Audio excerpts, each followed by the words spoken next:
Kumusta mga bo? So matagal-tagal akong hindi nakapag-vlog at matagal-tagal din akong hindi nakapag-share sa inyo ng tips about sa motor na Novosay, no? Kasi ngayon lang ako ulit kasi nagkaroon ng problema, so kaya matagal-tagal din akong hindi nakapag-upload. Kung gusto nyo mga kanobo, sa mga followers ko, no? Kapag may mga problema yung motor nyo, pwede nyong i-message sa akin, mag-send kayo ng video, tapos gagawan natin ng content kung ano yung mga possible cause ng mga motor nyo, no? Para mabigyan ko rin kayo ng idea, no? Tapos kung sa tingin ko, kung kaya ko namang ayusin, pwede kayong pumunta rito sa lugar ko, aayusin natin ng libre, mga kanobo, walang bayad, no? So, yun lang. Kayo na bahala sa pyesa, syempre, pero sa pag-ayos, walang problema, hindi ko na sisingilin, libre lang, no? Yun lang, mga kailangan pwede ko may tulong sa inyo. So ngayon, share ako sa inyo ng tips. Kasi bago na yung mags ng Novo ko, bago na second hand. Kasi yung mags ko na RB8, yung dati, di ba? Kung alam niyo naman yun sa mga matatagal ko ng followers. Pinalitan ko na siya. So gagawa rin tayo ng content doon kung bakit ko siya pinalitan. Dito muna tayo ngayon sa bagong mugs. Yung kinabit ko tong mugs na to, kapag kumo-corner na ako o lumiliko ako, is hirap ako lumiko. Pero doon sa dati kong mugs, sa RB8 ko, okay naman siya. So ngayon nag-isip ako kung anong dahilan.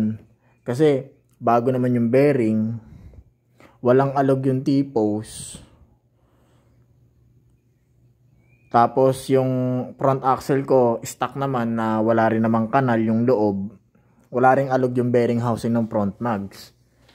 Pero kumakatal siya, no, kapag halimbawang iliko ka na para siyang nanlalaban or minsan para ang dudulas, no. Kahit na may hangin naman yung gulong. Nangyari lang yun nung pinalitan ko na siya ng mags. So sinubukan kong ang ginawa ko mga kanobo. Since na nag-jump out na ako dyan sa mugs, kasi okay naman siya, nag-jump out na rin ako sa T-post ko. Ngayon, ang sinubukan kong kalikutin is yung front shock ko, no? Tama nga yung inala ko, front shock nga. Ang ginawa ko,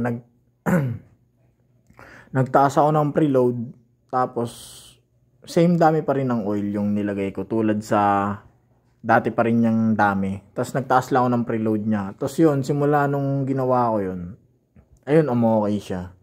Hindi na siya taltal. Okay na siya sa cornering. No? Bakit ko nasabing magkaiba sila? Hindi ko rin alam, hindi ko masabi na magkaiba eh. Kasi doon sa stock mags ko, sa RB8 ko, no?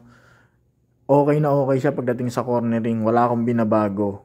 Yung front, yung kung ano yung pagkaripak ng front shock ko, dati, okay na okay siya. Hindi siya kumakatal. Ngayon, nung pinalitan ko lang yung ng front mags ko, doon na siya kumatal. Siguro, baka dahil